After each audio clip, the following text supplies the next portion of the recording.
اگر آپ کا دل غلطی کر رہا ہے نا اور دماغ آپ کو سمجھا رہا ہے، آپ وہ غلطی کر لیجئے۔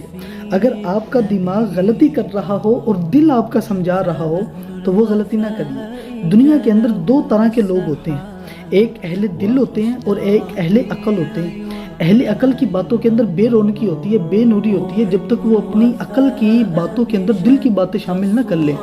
اہل عقل تکلف، بناوٹ، سجاوٹ کے اندر پڑے ہوتے ہیں، جبکہ اہل دل سادہ ہوتے ہیں اور دل میں اترنے والی باتیں کرتے ہیں۔ جہاں اہل عقل کی کثرت ہوتی ہے نا، وہاں مقابلہ، مخاصمہ اور مقابلہ بھی کثرت سے ہوتا ہے۔ اسی وجہ سے وہاں فتنے بھی ہوتے ہیں، فساد بھی بہت زیادہ ہوتے ہیں۔ لیکن جہاں اہل دل زیادہ ہوتے ہیں نا، جہاں اہل دل رہتے ہیں، وہاں پر امن بھی ہوتا ہے، سکون بھی ہوتا ہے، راحت بھی ہوتی ہے، یہ ساری کی ساری چیزیں ہوتی ہیں، اگرچہ وہاں پر غربت ہو۔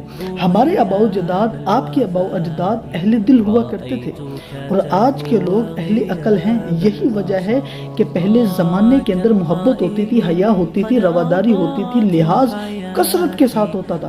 کوئی بھی گھر عقل کے زور کے اوپر آباد نہیں ہوتا تھا بلکہ دل کے زور کے اوپر آباد ہوتا تھا۔ لہٰذا اگر آپ اس دور کے اندر ہیں اور آپ کو دو اختیارات میں سے ایک اختیار کرنا پڑے کہ آپ اہل عقل بنیں گے یا اہل دل بنیں گے، تو کبھی بھی اہل عقل مت بنیے گا بلکہ اہل دل بنیے گا۔ وسحقا لذاك الذي قد غادر هنيئا لمن أخلص الحب عمرا وسحقا لذاك الذي قد غادر أحب الوفاء